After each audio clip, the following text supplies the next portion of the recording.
पर। नमस्कार, 20 मिनट में 20 खबर में आपका स्वागत है। मैं हूं आपके साथ सुमित गुप्ता।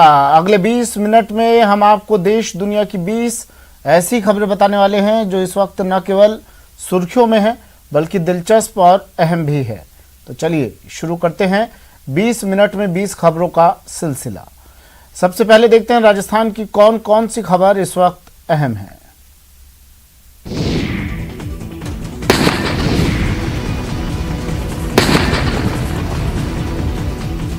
सेना की बम डिफ्यूज टीम एक एक कर उन बमों को डिफ्यूज करने में लगी है जो पिछले 2 से 3 दिनों के अंदर श्री गंगानगर के सूरतगढ़ इलाके में मिले हैं।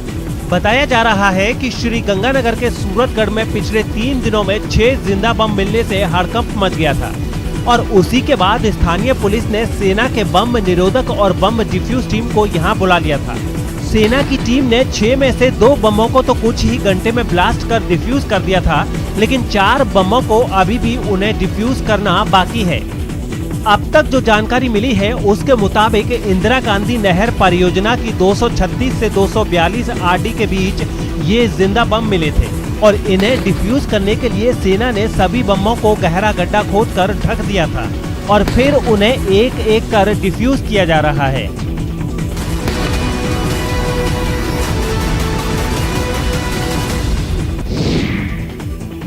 कलेजा मुंह को आ गया होगा इन तस्वीरों को देखकर। सीसीटीवी में रिकॉर्ड हुई हादसे की ये तस्वीरें जोधपुर के भगत की कोठी इलाके की हैं, जहां पैदल जा रही एक महिला को तेज रफ्तार स्विफ्ट कार ने टक्कर मार दी थी। इस टक्कर में महिला गंभीर रूप से जख्मी हुई है, जिसे इलाज के लिए जोधपुर के मथुरा दास अस्पताल में भर्ती कराया गया है।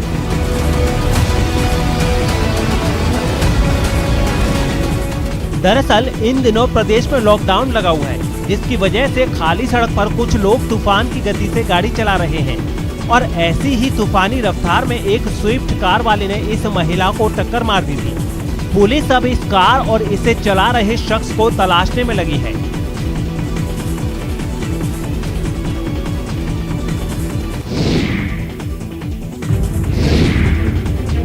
चलती ट्रेन में चढ़ना मौत को दावत देना या फिर सुसाइड करने जैसा है और ये बात आप इन तस्वीरों को देखकर आसानी से समझ गए होंगे। स्टेशन पर लगे सीसीटीवी कैमरे में रिकॉर्ड हुई ये तस्वीरें दौसा रेलवे स्टेशन की हैं, जहां दिल्ली से अहमदाबाद जा रही आश्रम एक्सप्रेस पकड़ने ये परिवार प्लेटफॉर्म पर आ रहा था, लेकिन जब तक ये लोग ट्रेन तक पहुंचते तब तक ट्रेन स्टार्ट हो चुकी थी। किसी तरह परिवार के कुछ सदस्य ट्रेन के अंदर दाखिल हो गए, लेकिन तब तक ट्रेन ने रफ्तार पकड़ ली थी और जैसे ही एक महिला ने ट्रेन में चढ़ने की कोशिश की, उसका हाथ छूट गया और वो ट्रेन के नीचे जाने लगी। महिला को नीचे जाते देख उसके परिवार के सदस्यों ने उसे पकड़ने की कोशिश की। साथ ही वहाँ मौजूद आरपीएफ जवानों ने भी महिला को बचाने के लिए दौड़ लगा दी। सबकी कोशिश से महिला तो ट्रेन के नीचे जाने से बच गई, लेकिन इन चंद सेकंड में सबकी सांसें अटक गई थी। बाद में ट्रेन रुकवाकर पूरे परिवार को अहमदाबाद के लिए रवाना किया गया।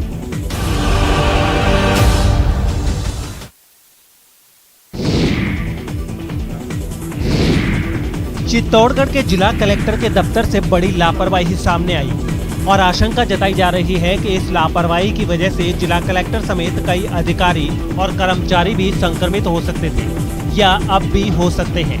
दरअसल वसीम खान नाम का एक शख्स अपने 4-5 लोगों के साथ जिला कलेक्टर के दफ्तर में कोरोना संकट से निपटने में सरकार की मदद के लिए सहयोग राशि का चेक देने आया था। जिला कलेक्टर ने उनसे वो चेक ले भी लिया और साथ में तस्वीरें भी खिंचवाई, लेकिन बाद में पता लगा कि जिस वसीम खान ने जिला कलेक्टर को चेक सौंपा था वो और उसकी पत्नी की रिपोर्ट पॉजिटिव थी और इसके बाद भी वो होम आइसोलेशन से निकलकर सारे कोरोना प्रोटोकॉल तोड़कर कलेक्टर से मिलने पहुंच गया। कहा जा रहा है कि वसीम खान एक कॉलेज का संचालक है और इस इलाके में उसका बहुत रसूख है। वो चर्चा में आने के लिए अक्सर ऐसी हरकतें करता रहता है, लेकिन इस बार तो उसने हद ही कर दी। चर्चा में आने के लिए उसने कोरोना संक्रमित होते हुए भी कलेक्टर से मुलाकात की, जबकि वो ये सहयोग राशि ऑनलाइन भी ट्रांसफर कर सकता था। 2 तारीख को पॉजिटिव रिपोर्ट आने के बाद संक्रमित व्यक्ति का चित्तौड़गढ़ जिला कलेक्टर के पास एक चेक देने के लिए पहुंच जाना कहीं न कहीं गंभीर लापरवाही को दर्शाता है। ये प्रशंसा की भूख कही जाए अथवा राजनीतिक रसूखों का दुरुपयोग, लेकिन एक संक्रमित व्यक्ति सीधे तौर पर जिला कलेक्टर के कार्यालय तक पहुंच जाता है और जिसकी जानकारी मेडिकल विभाग और प्रशासनिक अधिकारियों को नहीं होना साफ तौर पर लापरवाही को दर्शाता है। इस मामले में जिले के मेडिकल विभाग के अधिकारी कुछ भी बोलने को तैयार नहीं है।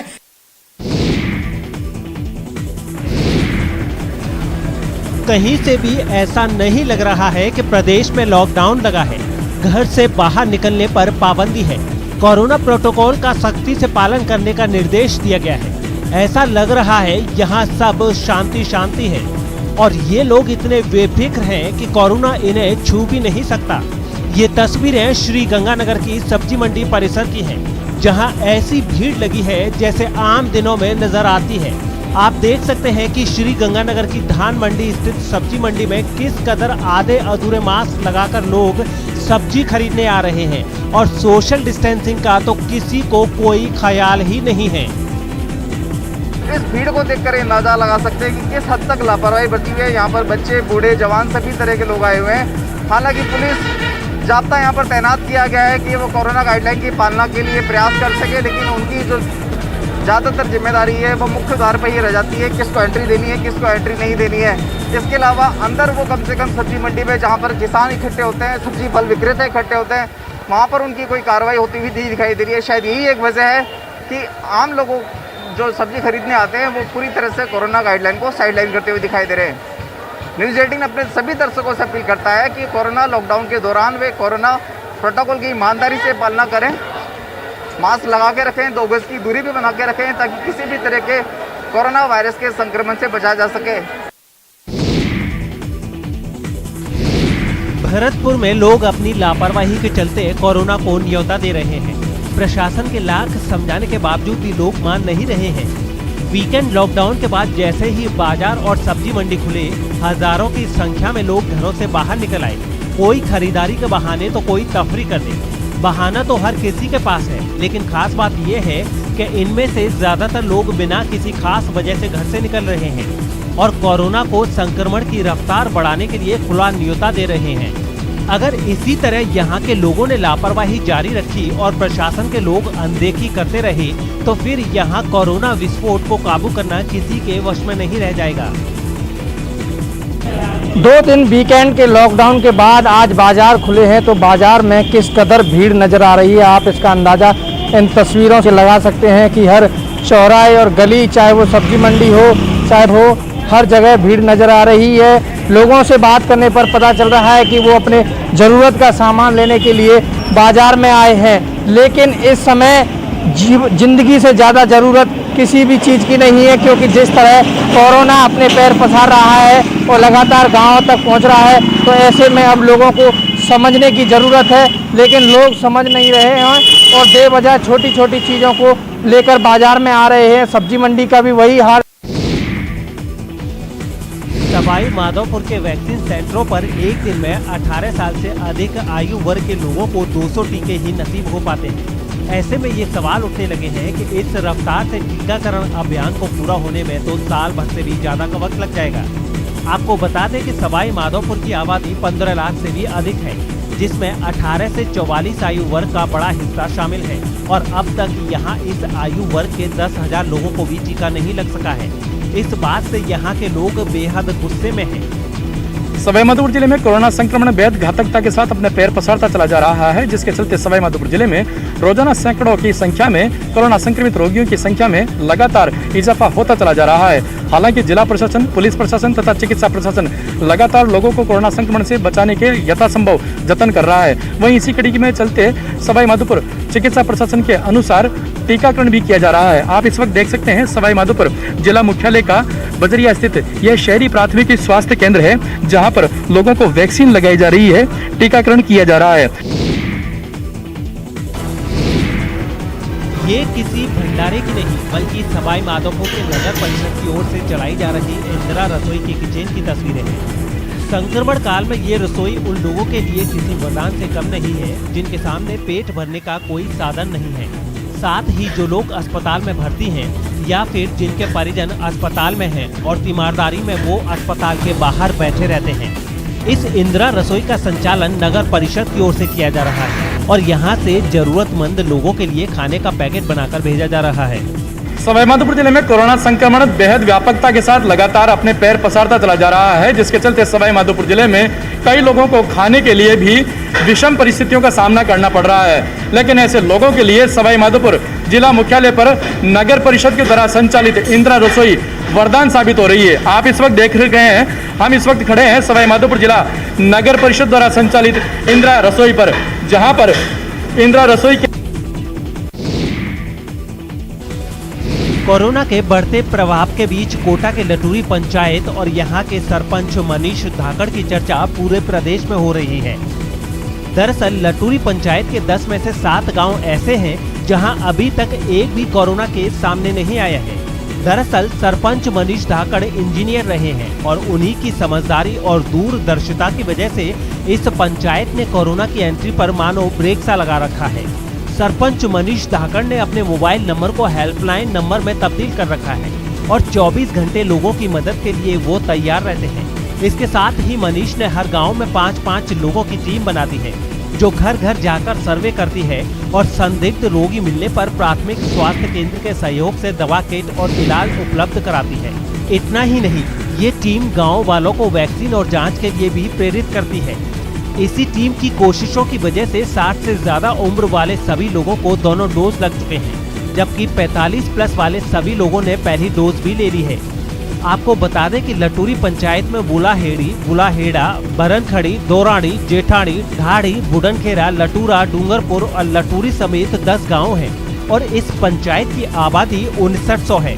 पिछले 20 दिनों में यहाँ 150 लोगों की जांच हुई है, जिसमें से महज 9 लोग ही पॉजिटिव आए थे और उसमें से भी 6 लोग नेगेटिव हो चुके हैं। राजकीय उच्च माध्यमिक विद्यालय में क्वारंटाइन सेंटर बनाया गया है, अतः ग्राम पंचायत स्तर पर एक हेल्पलाइन नंबर भी जारी किए गए हैं। अगर ग्राम पंचायत क्षेत्र के किसी बंधु को आवश्यकता है तो वो इस नंबरों पर संपर्क भी कर रहे हैं, जिनको ग्राम पंचायत स्तर द्वारा हर संभव मदद की जा रही है।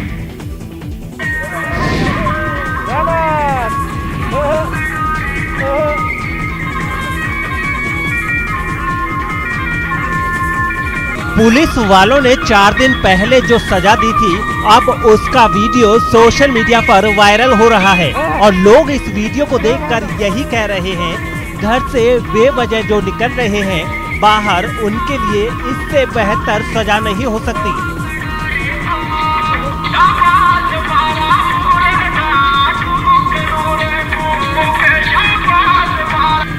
वायरल वीडियो झालावाड़ का है, जहां पुलिस वालों ने सड़क पर बाइक दौड़ा रहे लापरवाह लोगों को पकड़ा था और फिर उनसे सड़क पर खूब डांस भी करवाया।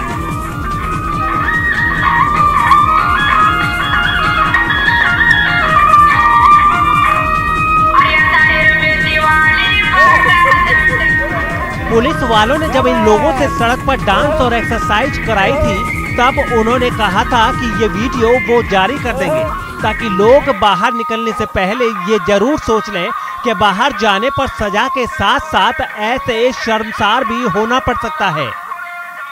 जिसके पास ऐसा लगता है कि चालान बनाने के लिए जेब में पैसा नहीं है, तो उसकी स्वेच्छा अनुसार जैसे वो चाहता है कि साहब मैं दंड बैठक लगा लेता हूँ, मैं हवाई जहाज बन जाता हूँ, जैसा भी वो चीज़ समझता है, जैसे वो सजा शारीरिक रूप से लेता है तो शारीरिक रूप से ले लेता है और जो चालान बनवा लेता है उसको चालान बना देते हैं।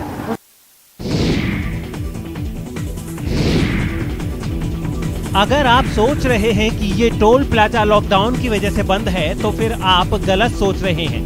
दरअसल सीकर में 1-2 नहीं पूरे 12 टोल प्लाजा इसी तरह से बंद हैं और वो भी किसान आंदोलन की वजह से।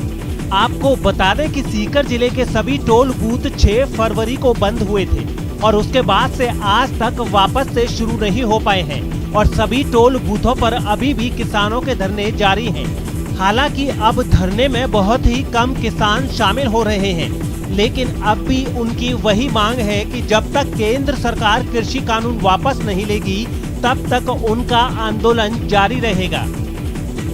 देश में चल रहा किसान आंदोलन भले ही कोरोना वायरस की वजह से चल रहे लॉकडाउन के दौरान ठंडा पड़ गया हो, लेकिन सीकर जिले में अभी भी यह आंदोलन उसी तरह चल रहा है जैसे पहले चल रहा था। और सीकर जिले के टोल बूथ जो 6 फरवरी को बंद हुए थे, उसके बाद आज तक वापस शुरू नहीं हो पाए हैं। जब तक हमारी मांगे पूरी नहीं होगी, हमारे आंदोलन स्थल हम नहीं छोड़ेंगे।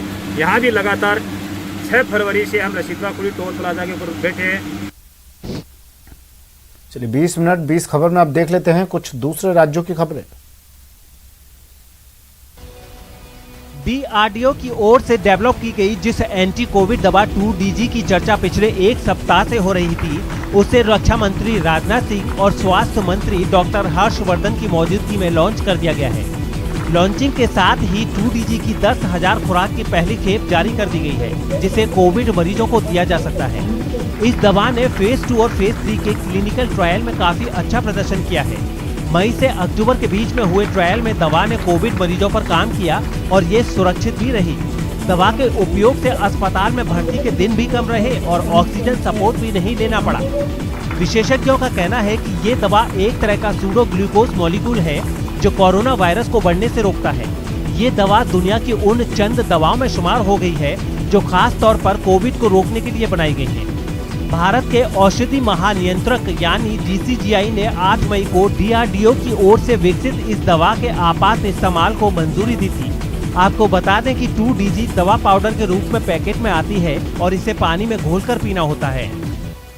इंडिजिनस रिसर्च के आउटकम के तहत दवा है जो सीधे सीधे कोविड के वायरस के प्रकोप को पूरे वैज्ञानिक दृष्टिकोण से कम करने का पूरा पोटेंशियल रखती है।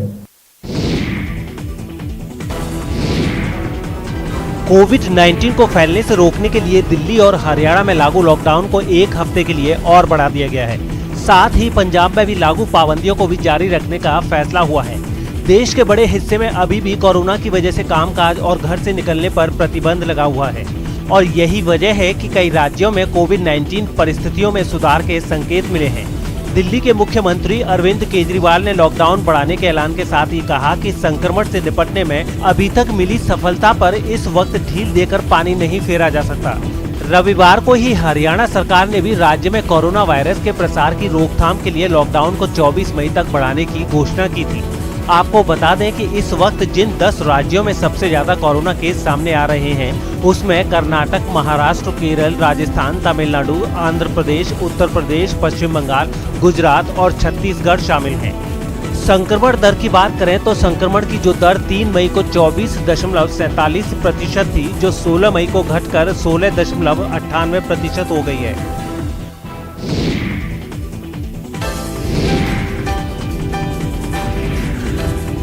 कोरोना काल में लोग एक दूसरे की आगे बढ़कर मदद कर रहे हैं। उत्तराखंड के देहरादून में भी श्रुति कौशिक अपनी टीम के साथ लोगों की मदद करने में जुटी हैं और दिन भर में 100 से 200 तक लोगों के लिए भोजन तैयार करती हैं और अस्पतालों के बाहर मरीजों के तीमारदारों की मदद करती हैं। इसके साथ ही वे मास्क और पानी की बोतलें भी सड़कों पर ड्यूटी कर रहे पुलिस कर्मियों को बांटती हैं। अभी कोरोना काल में हम लोग ब्रेकफास्ट और लंच प्रोवाइड कर रहे हैं दून हॉस्पिटल में, और दून हॉस्पिटल में हमारी वैन वहाँ पे खड़ी हो जाती है लगभग 7:15 बजे।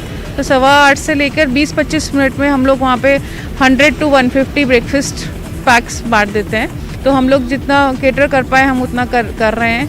इसी तरीके से हम लंच भी प्रोवाइड कर रहे हैं। अभी किसी को मास्क की ज़रूरत है, पुलिस को जैसे हर 4 घंटे में कहते हैं उनको चेंज करना है, तो हम लोग वो भी प्रोवाइड कराते हैं। जितनी हमसे हेल्प हो पा रही है हम कर रहे हैं। श्रुति और उनकी टीम डॉक्टर नितिन पांडे के सहयोग से ऑक्सीजन लंगर भी चला रही हैं। झारखंड में उन्होंने जरूरतमंदों के लिए 2 ऑक्सीजन सिलेंडर और कंसंट्रेटर भी रखे हुए हैं, जहां इमरजेंसी में लोग ऑक्सीजन ले सकते हैं। हमने ऑक्सीजन लंगर लगाया हुआ है झारखंड में। हमारा ऑफिस है सहेली ट्रस्ट का, वहाँ पे डॉक्टर नितिन पांडे का क्लिनिक भी है।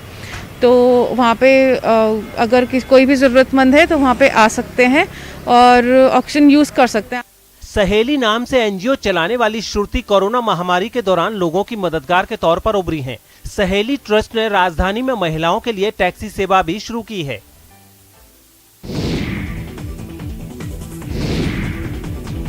कहते हैं जिसकी अस्थियां धर्म नगरी हरिद्वार में विसर्जित होती हैं, उसको सीधे स्वर्ग नसीब होता है। लेकिन इस कोरोना काल में हरिद्वार के शमशान घाटों पर अंतिम संस्कार के लिए जगह कम पड़ रही है। लगातार हो रही मौतों के कारण अंतिम संस्कार के लिए लोगों को तो जगह नहीं मिल रही है।